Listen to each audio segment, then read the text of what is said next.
So how's everyone doing this morning? Are you having any trouble finding things to purify?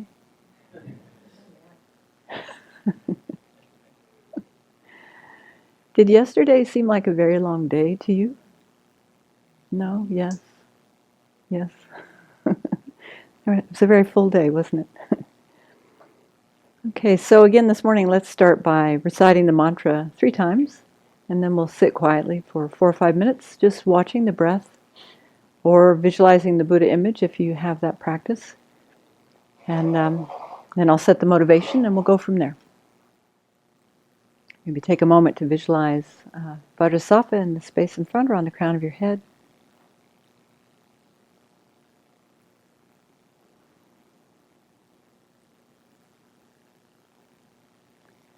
Om Vajrasattva Samaya Manupalaya Vajrasattva Dino Patita Dido Me Bhava Sutto Kayo Me Bhava Me Bhava Anuraktu Me Bhava Sarva Siddhi Mempayasa Sarva Karma Sutta Me Siddham Shriyam Kuruhum Ha Ha Ha Ha Ho Bhagavan Sarva Tathagata Vajramame Mutsa Vajrabhava Maha Sapa Ahum Pe Om Vajrasattva Samaya Manupalaya Vajrasattva Dino Patita Dido Me Bhava Suttokayo Me Bhava Supokayo Me Bhava Anuraktu Me Bhava Sarva Siddhi Mempayatsa Sarva Karma Sutta Me Siddham Shriyam Kuruhum Ha Ha Ha Ha Ho Bhagavan Sarva Tathagata Vajramame Mutsa Vajrabhava Maha Sapa Ahum Pe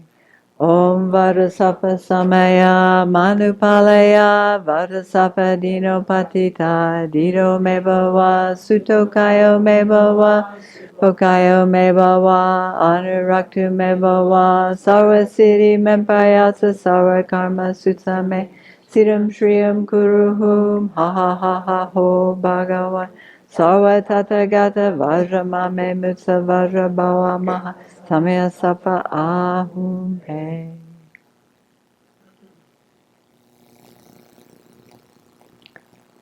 And then let's set our motivation.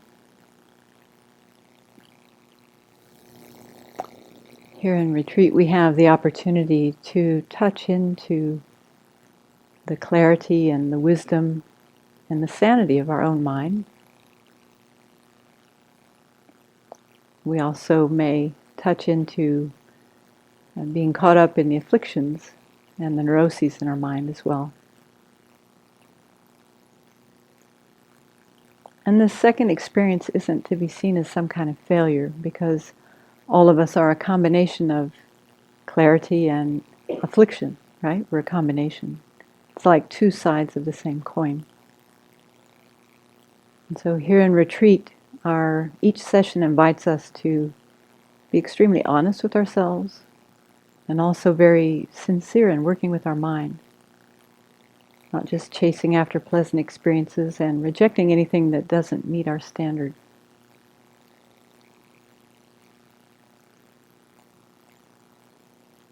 Retreat offers us a chance to become much clearer about what we want to adopt in our practice and our daily life, and what we want to let go of.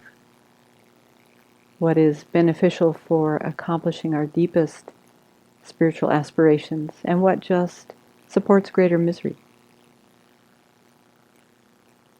What is real medicine for our mind and our heart, and what is poison. Right now we all have compassion in our mind stream. With effort, with intention, this can be increased limitlessly. We all have wisdom in our mind. This can also be increased. And we all have afflictions in our mind. And with consistent effort, these can be decreased and completely abandoned over time. The beauty is, the more we understand about our own mind, the more we naturally have compassion for others, because they're just like us. And the more we can bring wisdom into how we engage in the world. So as we continue with our sessions today, then let's continue identifying the states of mind and actions most supportive for us to accomplish what we most would like to accomplish in our lives. Let's cultivate the aspiration to work at developing our full potential so that we can be of greater and greater benefit to all living beings.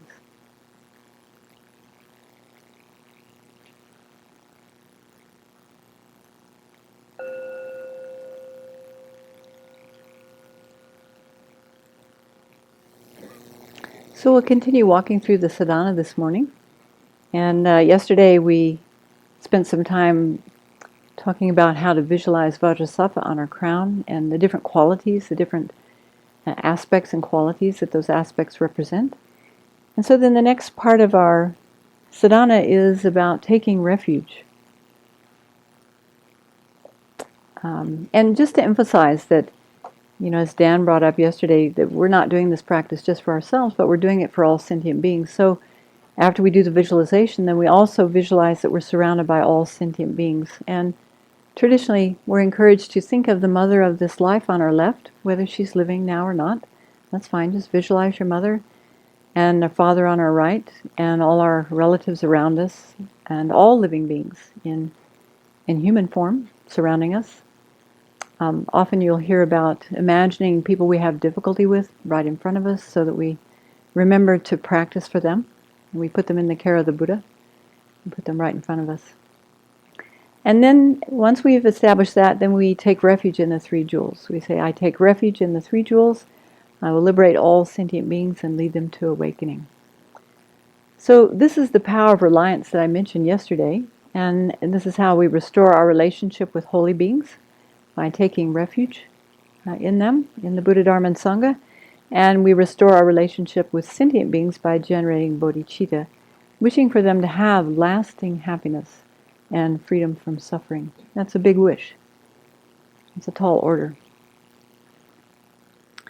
So in addition to the power of reliance, this is also how we start most of our practices, isn't it? By taking refuge and generating bodhicitta. This is what steers our mind and sets our motivation for the practice. So here at the Abbey we have the habit, the tradition of not only reciting that refuge formula, refuge and bodhicitta formula, but also we take time to cultivate a motivation. Why? Because usually it's hard to really think while we're reciting those verses, and so we just shore it up by having another motivation in addition to that. But here at this junction, we can also think about what is it that distinguishes a Buddhist practice from any other practice, spiritual practice that we might do. So it's cultivating this mind of refuge, and we're encouraged to cultivate it from the depths of our heart. And how do we do that? We do it by understanding what are the qualities of a Buddha, what is the Dharma, what do these words mean, what is the Sangha.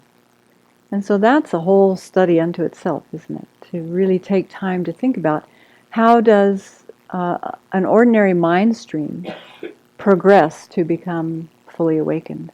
What are the specific steps? That's the entire Lam Rim right there, isn't it? And what is the Dharma that the Buddhas are teaching that lead us to be able to accomplish omniscient mind? And who are the Sangha, the people that help us on the path? So the more we understand about the qualities of the three jewels, the Buddha, Dharma, Sangha, then the more we naturally develop a sense of faith or confidence that this is the path that we want to follow. These beings are worthy of our trust, our faith, our confidence. So we take refuge, or we go for refuge, or we, sometimes Alex Berzin says, we take a safe direction. And when we develop faith in the qualities of someone or something, then we understand the goodness of it. And then we can easily aspire to develop those ourselves. There's a natural progression. Watch your own mind. When we really focus in on the good qualities of something, maybe this is a bit like thinking about the kindness of others. When we really focus in on the goodness, then we aspire to have that in our own mind stream, or we aspire to develop that ourselves. And then when we have that strong aspiration, we're willing to put the energy into bringing it about. So it leads to the joyous effort in our mind. And then as we're making effort to bring these qualities about, that naturally gives rise to the results that we're looking for, the wisdom or the good qualities that we're aspiring to develop. So it's interesting to watch how the mind is this dependent arising. It depends what we focus on. What we focus on creates our reality. So a lot of what we do in retreat is to notice, what am I focusing on all the time? What am I saying to myself? How do I think? How does this mind work? We really pay attention to that, and that's why, one of the reasons why we have silence in the retreat, so that we can really listen and observe our mind. It's an entertaining thing, isn't it? The mind, constantly changing phenomena. So taking refuge or having pure refuge in our mind stream is what makes one a Buddhist. It's what distinguishes a person from being a Buddhist practitioner from a practitioner of another tradition. And so one way to check the depth of our refuge is to see what we turn to when we suffer, or when things don't go the way we like them to, or when things are inconvenient. What is it that we rely on? Do we actually turn to the teachings that we have been learning and apply them? Do we recall that the causes of happiness and suffering are found in our own mind and actions? Well, that's a tall order to call to mind, isn't it? But that's going to give a certain kind of result when we call that to mind. Do we think of the law of cause and effect or other teachings for transforming our minds? We think about the antidotes if we find afflictions arising in our mind.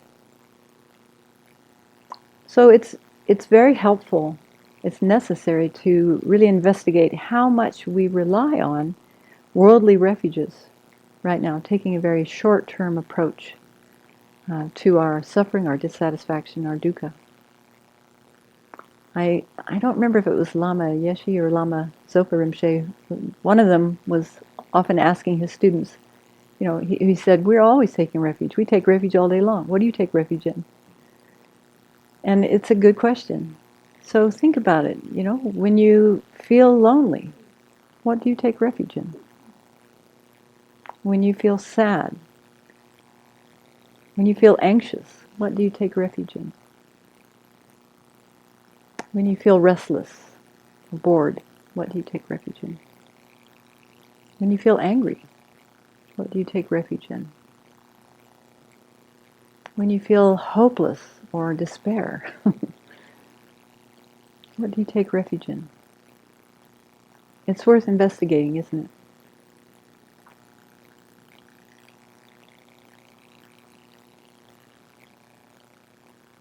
Refuge is a very gradual process of redirecting what we seek refuge in. Often people think that once they've gone through a refuge ceremony, they're done. Okay, got that down, take that off. But actually, I think we refine our refuge all the way to enlightenment. Because the more we understand about the path as well as the results, the deeper our refuge becomes. And the more we rely on them, the deeper our refuge becomes. And because we're relying more, then, it's like it works both ways.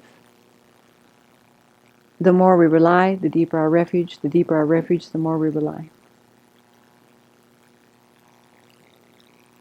So, through our Buddhist studies and practice, we come to understand the gradual path to follow to develop our minds all the way to omniscience. Omniscience is a state of mind. It's impermanent.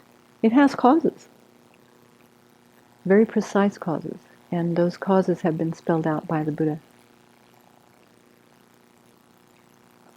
And so we can test out the Buddha's teachings as we are introduced to them. We can try them on, like already just yesterday, we've been talking a lot about how our state of mind creates our experience.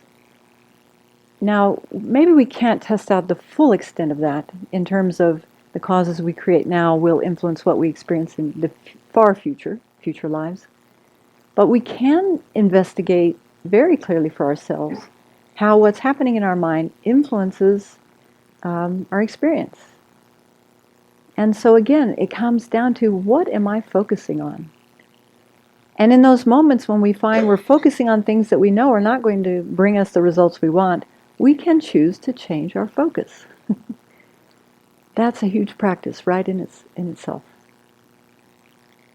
We can just choose to change what we're looking at, what we're thinking about, how we're perceiving something. We can question our interpretation of what's going on. What a concept.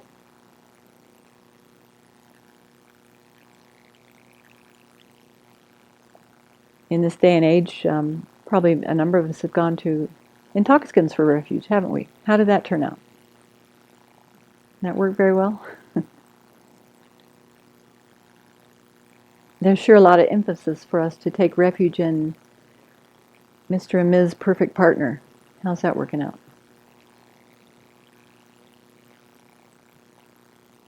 Or maybe some of you have gone to refuge to your job, your career, your paycheck.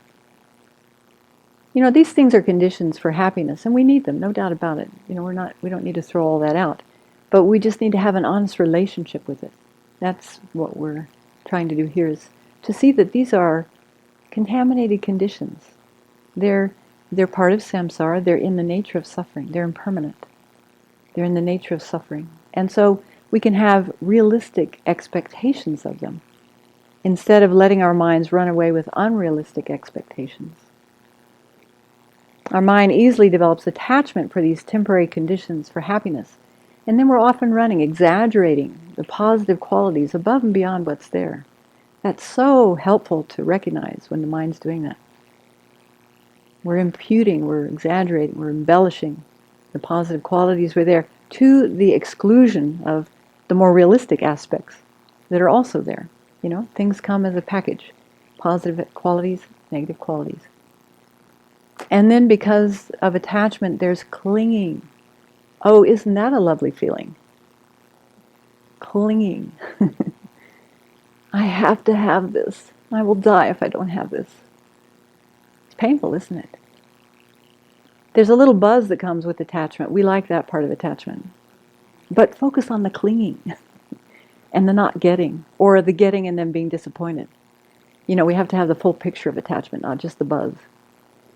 I remember one period of my life where I was very involved in attachment, and at one point I just recognized I am exhausted following this object of attachment. It's exhausting. So these are things that we have to discover for ourselves. No one can tell you this. This is the hard yards of sitting on your cushion or reflecting at your kitchen table, drinking a cup of coffee or tea. Sorry, didn't mean to remind you.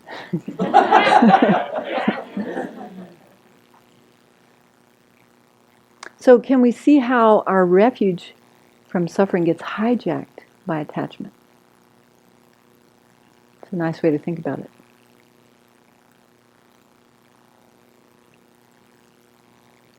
So we take refuge in our objects of attachment instead of the Buddha, Dharma, and Sangha. And we have to recognize, how does that work out for us? So it's important to understand what are the objects of attachment that are most seductive for us. So there are tangible things, there are also intangible things. You know, like attachment to reputation, attachment to praise. How many likes did you get on your Facebook page? Or attached to people liking us. I do that. You do that? I don't want people to be mad at me. That's silly. Some of us take refuge in comfort at all costs. We don't want to experience any discomfort. You know, working so hard to get the environment just the way we like it, so that we're never too hot, too cold, too hungry, too full. Have you noticed we try to get enough but not too much? It's hard work. Getting just enough so that we're satisfied, but not too much that it reveals its true nature. So in addition to things like people, sex, what else? Things, we're attached to things, material things. It's good to understand what's our list. What is it that we're attached to that gets in our way of being able to take refuge in the way that we want to. And then to investigate to see, do they bring lasting happiness and permanently free us from suffering? They appear to do that. There are these appearances to our mind, but do things exist the way they appear? That's a big part of our practice. Because when there's afflictions in our mind, it's distorting how we see things. And until we recognize that, we will continue following the appearances, assuming that they're true.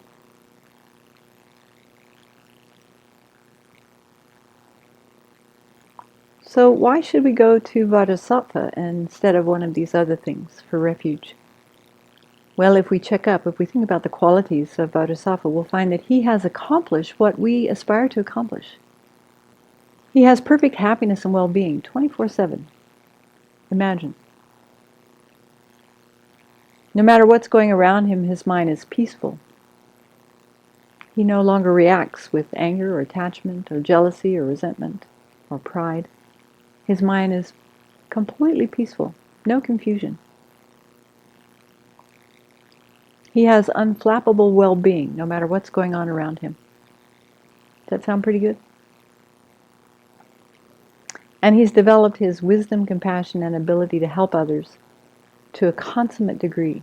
Can't be developed any further. It's just to be practiced, or just to be enacted then, spontaneously, effortlessly. So when we come to refuge in our practice, it's helpful to bring in that analogy of seeing ourselves as a patient. I'm sorry to break it to you, but we all have a mental illness. It's called affliction. We all have distortion in our mind because of the afflictions. And so we can see ourselves like a patient, someone who's in need of some good medicine. And, well, first of all, a good diagnosis. What's going on here? And then in need of some good medicine and some good guidance. And so that necessitates having a bit of humility. And so when we take refuge, often we do prostrations. And one of the purposes of prostrating, whether it's just a simple prostration with our hands together, or the full prostrations, or short prostration, where we're actually reminding ourselves of the enlightened qualities of the Buddha's body, and what his body is like, the Buddha's speech, the Buddha's mind. That's why we do those movements. Those of you who might be new to that, we're reminding ourselves of the qualities of the Buddha. And then out of humility, we're saying, please lead me. Please show me where my mind is distorted and not in touch with reality.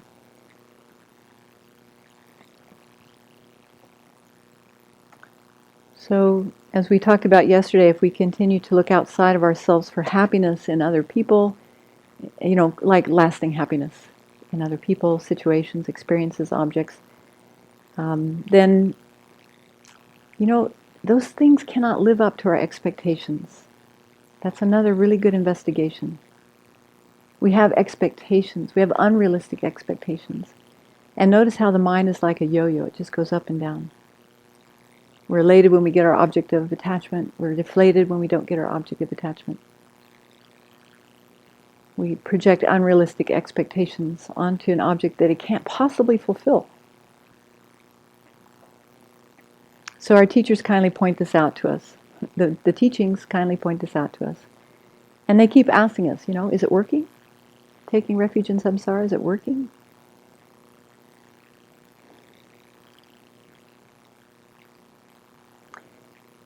If it's not, we might think, we might be tempted to think that it's just because we're personally inept at creating the kind of life we want. But actually, the system is rigged because we're in samsara.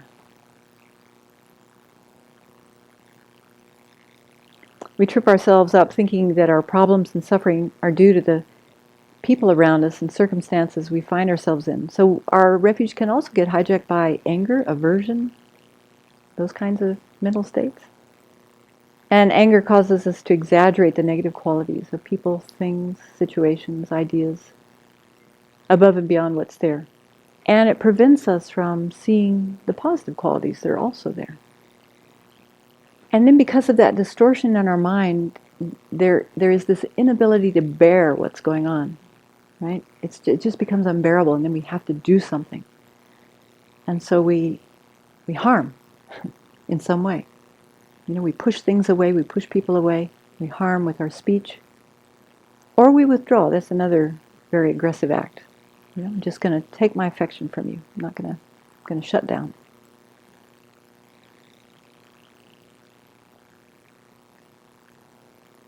And so we either try to change the people and circumstances around us. That's one way we try to rearrange our samsara, tweak our samsara. We change our job, we change our partner, we change the color of our hair. I talked to a hairdresser once. He said, it's amazing how many people think just changing their hairstyle will bring them happiness. Or we get a facelift. I've read that's really becoming more popular these days, like the norm, like you're expected to get a facelift. Yeah, that's shocking. Yeah. Or we may just go in search of new people and circumstances, just move to a new town, get a new job. But the suffering and happiness, the suffering and unhappiness come with us. I remember Venerable telling this story about a dog with fleas. The dog scratches, has fleas, and just moves to another area thinking it'll get away from the fleas, but it just takes its fleas with us. Well, that's like us. So the system is rigged because we're in samsara. And so it's important to understand what is samsara. It's not some external place. It's not the planet Earth. It's our situation of having a body and mind controlled, under the influence of these afflictions, these distorted states of mind, and the actions that we create motivated by them. That is samsara. And so as long as that's the situation, wherever we go with this mind and body, we will still be in samsara. So we draw on the analogy of ourselves as someone who's sick, and we need help from a skilled doctor who can diagnose why things aren't working out the way we want them to. So it's an attitude of humility. And we have to admit to ourselves and maybe to the Buddhists that our strategies for happiness and well-being aren't working.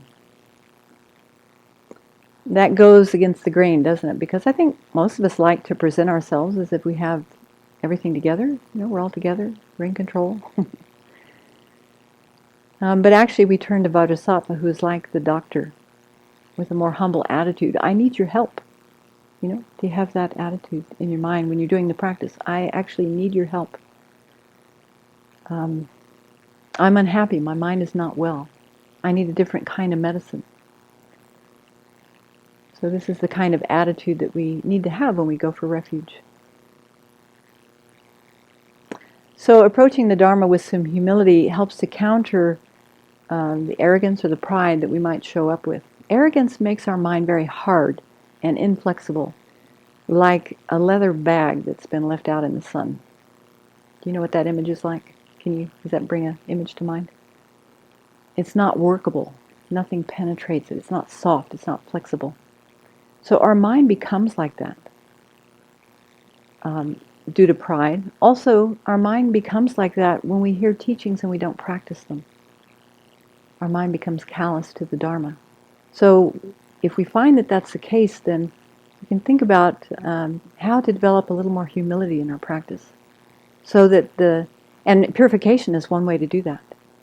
And then we'll find that our mind is much more receptive. The Dharma starts soaking in, and we can easily integrate the concepts that we're hearing. Or we'll find that when we're purifying, we're really moved. Something comes to mind that we want to purify, and we're thinking, yes, let me get this off my chest. So that's a little bit about refuge. And refuge is a vast topic, something that we could spend a very long time talking about, but maybe that's enough to give you a few things to think about in the practice. Any questions about that or comments? I think for me, I was giving a lot of thought to this with a meditation this morning, and I think one of the problems we have when we go after sense objects and sense pleasures for a source of happiness is we have a difficulty discriminating between the experience of a pleasant feeling, like that's often fused with attachment, and genuine happiness, like with contentment. So, like with pleasant feelings that are fueled by attachment, like you said, there's this buzzy energy we experience internally, And personally, I feel like I'm being shaken up like a bottle of fizzy water. But with genuine happiness that comes from committing virtuous actions with a virtuous motivation, I feel a sense of contentment and peace. And it includes any practice that I do that reduces my affliction. So I think being able to discriminate between a pleasant feeling and genuine contentment and happiness and what leads to each has sort of helped me get a little clearer about it. Mm-hmm. Great, thank you. That's a good distinction to make. In the external world, we're being sold a lot of excitement, things that will bring excitement to our mind as if that's happiness. It's amazing how many things are equated with happiness now in the media, in the advertising industry. Actually, it's been going on for quite a while, but now it's just blatant. Buy this car, you'll be happy. um, yeah, and that contentment or that peace, when we sit still, we allow our minds to settle. There's a kind of peace that comes from that you cannot buy. You can't get that in a bottle. You can try.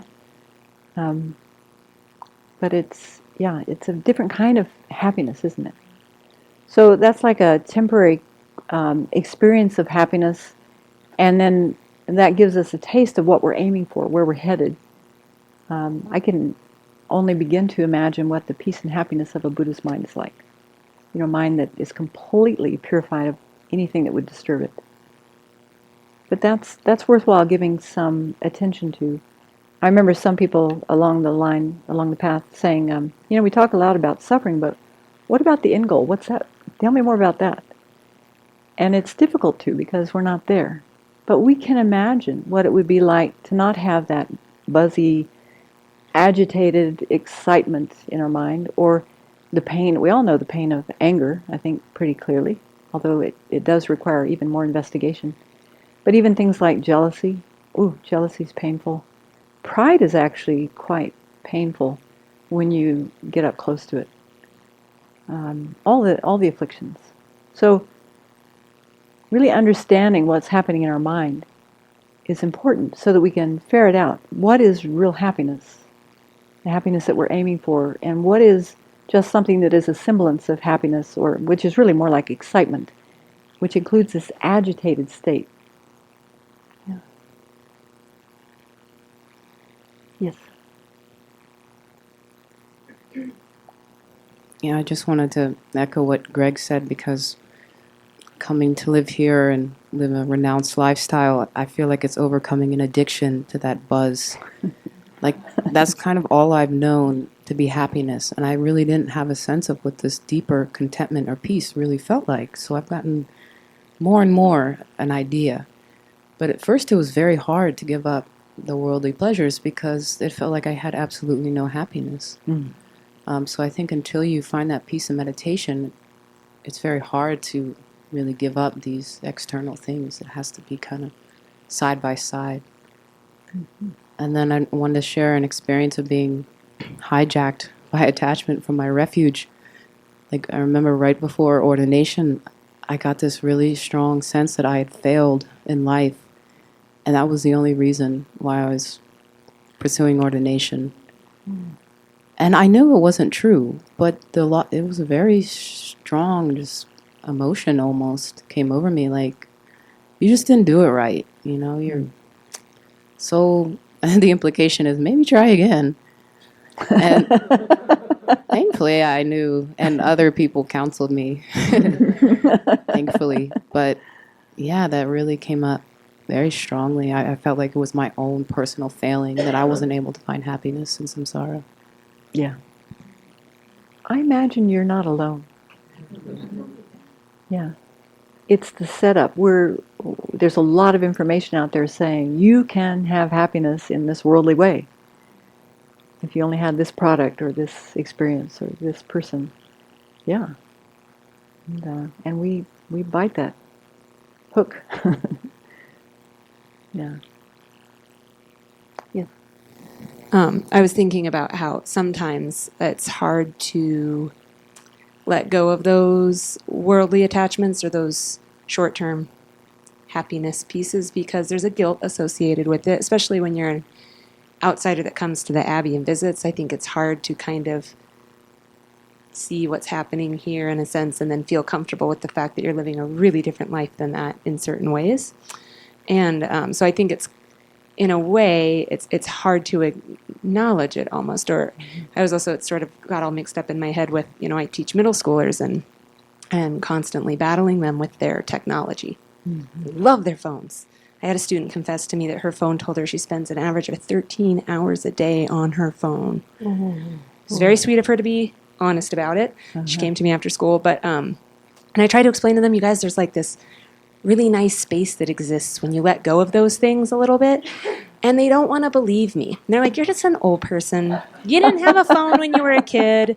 You don't get it, Mrs. Delroy. Like, you don't get it, But there's also a defensiveness there because they feel like I'm attacking them. I'm attacking what they do, even though I don't approach it in an aggressive way. But there's just this feeling of like, well, you're telling me that what I'm doing isn't good. And then it's interesting. There's just this door that closes, I feel like.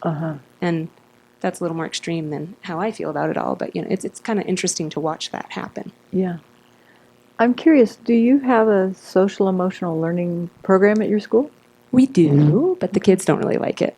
I think not because they don't want to be so, I think it's sort of contrived, or it feels contrived to them. I think it's also partially how some of the teachers deliver it. Yeah. I think there's teachers who are more, socially, emotionally developed than others. And Yes. so when you have a teacher who doesn't really feel it or care about it, or who also feels like it's kind of contrived, it doesn't get delivered well. Yeah.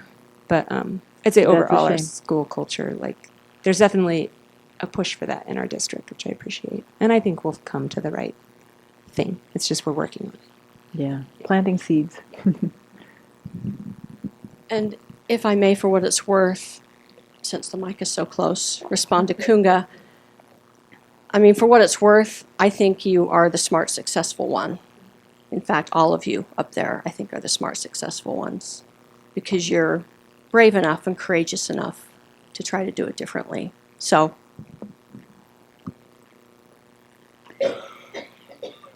I suspect that many people in this room have gotten pushback from family members or coworkers or friends when you decide not to drink, or you take a spider out in a cup or a container instead of squishing it, or whatever it is you do. There's a certain momentum of society out there pushing us to be normal, which is not normal at all. Yeah. So we all have to be brave.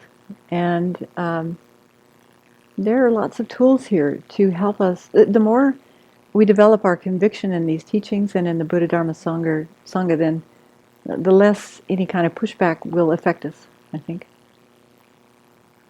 Because we know what's working for us. Yeah. But we do have to let go of a lot to embrace new things. Or it seems like we're letting go of a lot of old ways, maybe a lot of old things. Yeah, and that there can be a scary place in there. A lot of old people. That's right. Yeah. Yes. A lot of relationships that don't serve anymore when we start to think differently and value different ways of spending our time and our energy. Yeah. Following the same line, I am okay with feeling like an old person, because yesterday when she say we don't watch the program because we are sleeping when this news are on, I am sleeping too, and I was like, oh, I look like an old person now because I am sleeping at 9, and I was like, hello, okay, I'm on that group now. And the thing is, I am okay with that because, but I don't know if it's actually okay because I don't socialize anymore. Like weekends, I'm at home, and I am happy at home because if I go out, it's like or parties or something, and I don't want to be part of that anymore. So I just at home. And I feel happy, but I sometimes feel like, oh, people think I'm weird because I acting like an old person. And I was like, I don't know if that actually reflects something not so positive about this practice, because it's like you just choose to be alone, because the alternative is go to the mall or just talk about nothing. They just get me boring, like 5 minutes with my friends conversation and I am crying for something to save me. And it's awful because I don't know what to say. I just ending agree with everything and I don't know what is going on anymore. So I don't know where is the line there because I really just, okay, I ain't going home. That's all. Yeah. Up here at the Abbey, we can socialize with our Buddhist friends, but out in the world, they may not live close to us. And talk to Kathy. She's got an online. Okay, all right, good. Yeah. But there are, we develop new ways of filling our time and making our lives meaningful, and sometimes that takes time to discover the new ways that we're going to be and develop those new friendships that will be supportive of our Dharma practice. Not that we have to throw all the old friendships out, but being more conscientious about how we spend our time so that it becomes worthwhile and meaningful. Dan had something. I think it's one thing to say,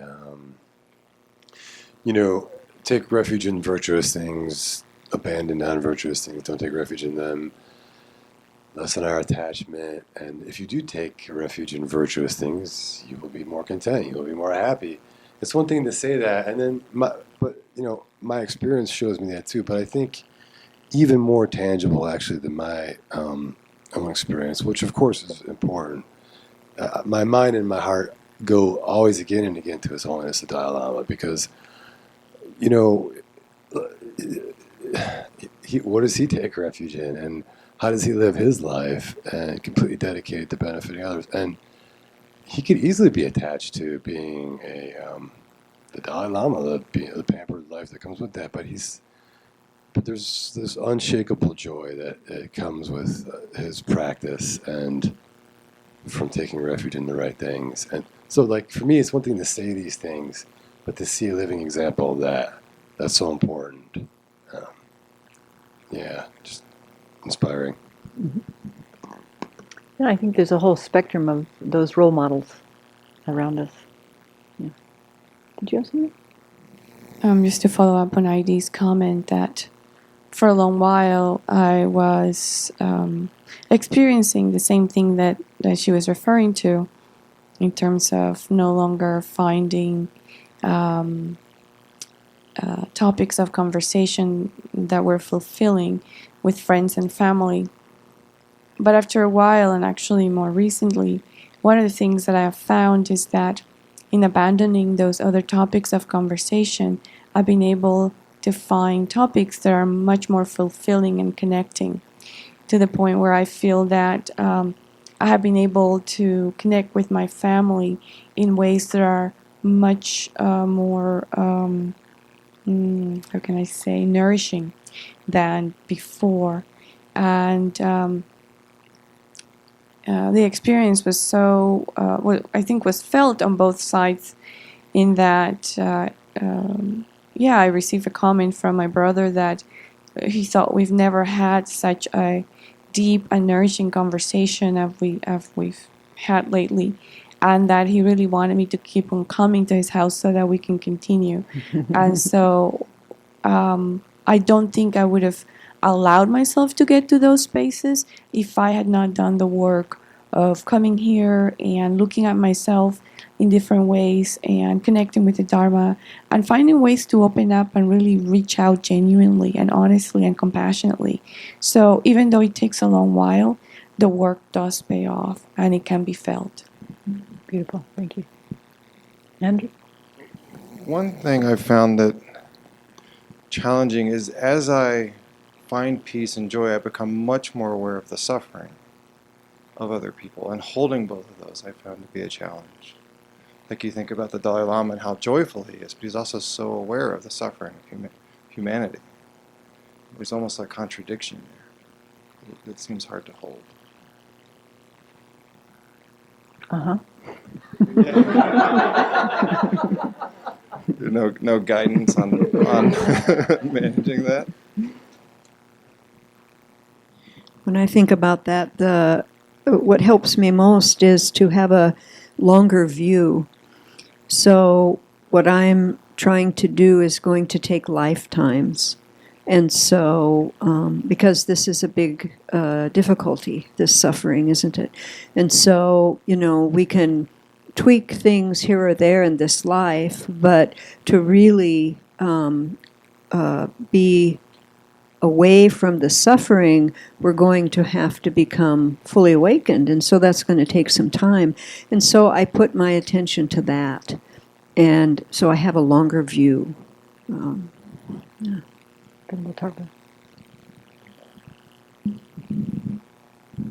What you were just saying made me think of one of the verses when we were studying the 108 verses of great compassion.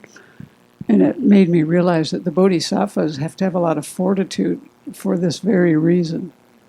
I think it's part of our practice to have the fortitude to be able to bear sentient beings. I think the verse says something like that. And I was like, really?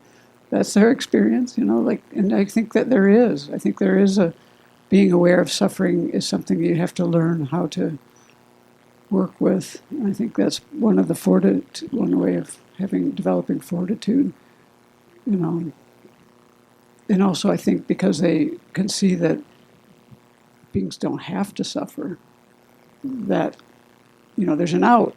So let's keep going, because what's the alternative? I don't know, that seems to work for me. Not that, but yeah, it touches me. The suffering in the world definitely touches me, and I have to keep myself on an even keel in order to be able to keep going. And that requires me to learn how to take care of myself around this. In fact, moving here has been very helpful in that way,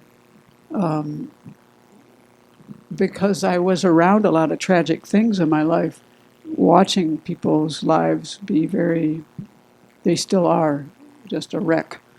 And it helped me a lot to realize there's always something I can do.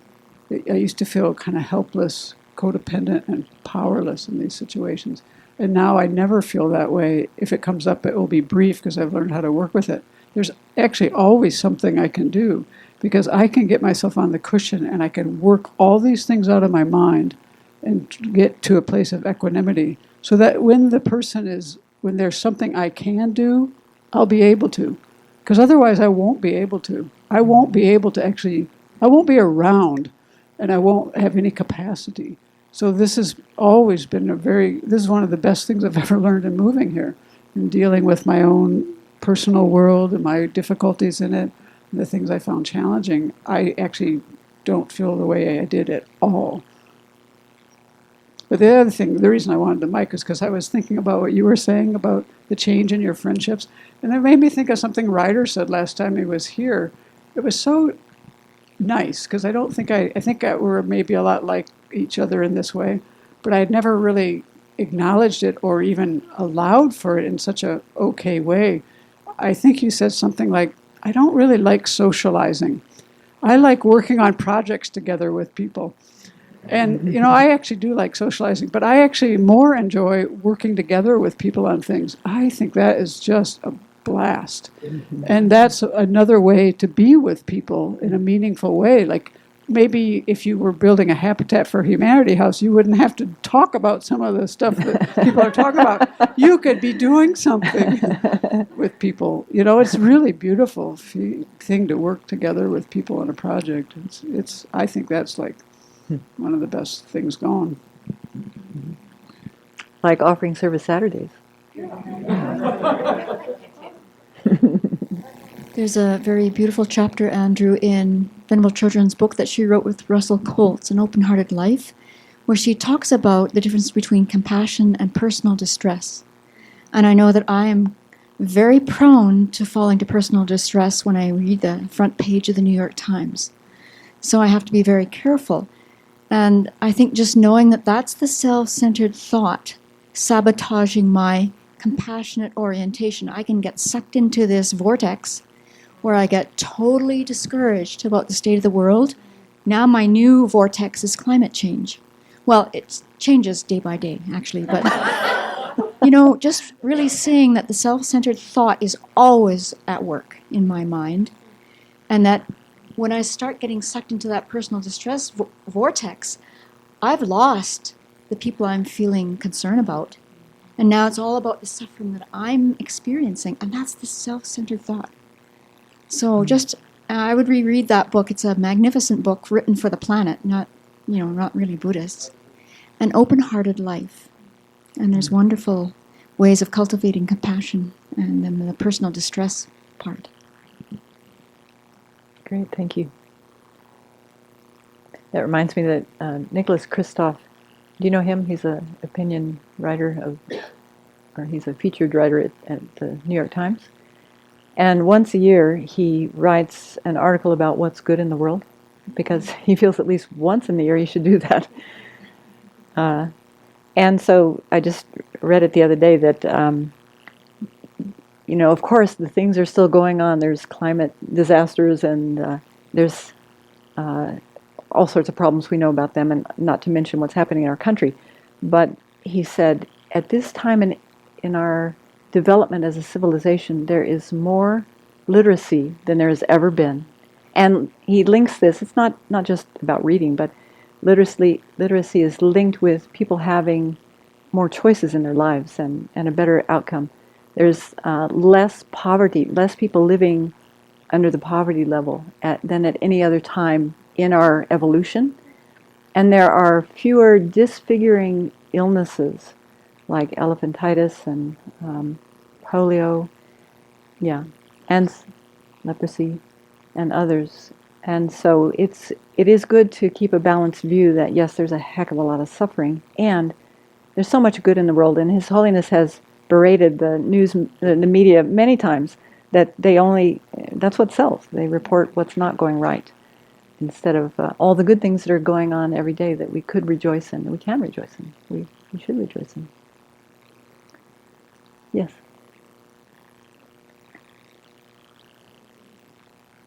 That's right, we'll wait.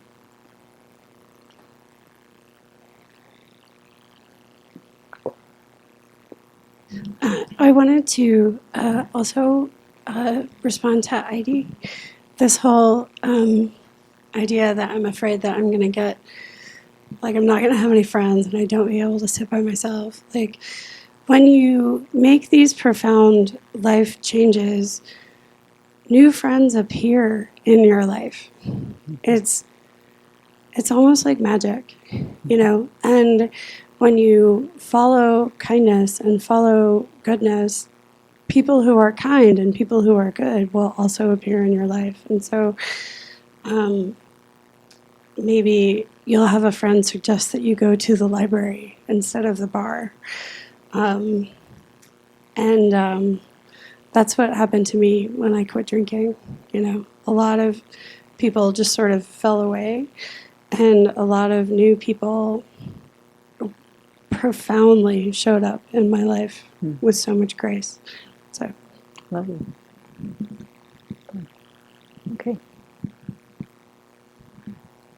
I also wanted to respond to what you were saying. I think there is a very subtle difference between feeling suffering very strongly and feeling overwhelmed and paralyzed by it. It's a line we have to constantly practice. I really respond to what Venerable Senton said as well. And I think that's part of this journey in a very deep way.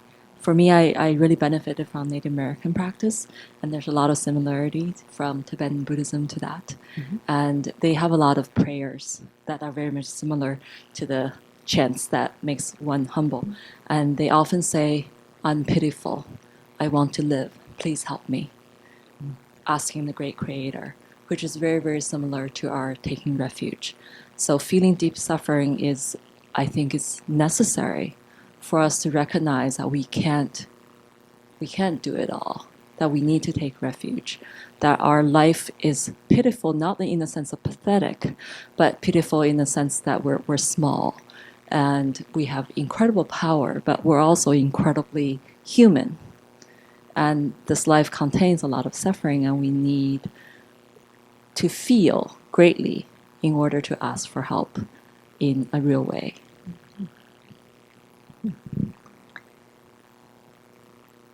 Yeah. One last comment? Okay. I also wanted to respond to something Andrew said. Maybe it's because I work in healthcare, but I I see suffering on a daily basis, and I really see it more on an individual level. And I think the thing that comes along with suffering is also resilience. And I really think it's amazing, kind of the human spirit, and how even when we're kind of in our darkest moments, how people kind of find a way. And sometimes it doesn't come right away, and sometimes it takes years. But there's a lot to be learned in that, I think. And I really feel honored that I can see that in other people. So that, yeah, I think there's two sides to the coin there. Okay. Thank you for all your comments and sharing your wisdom. And so we'll finish there for the morning.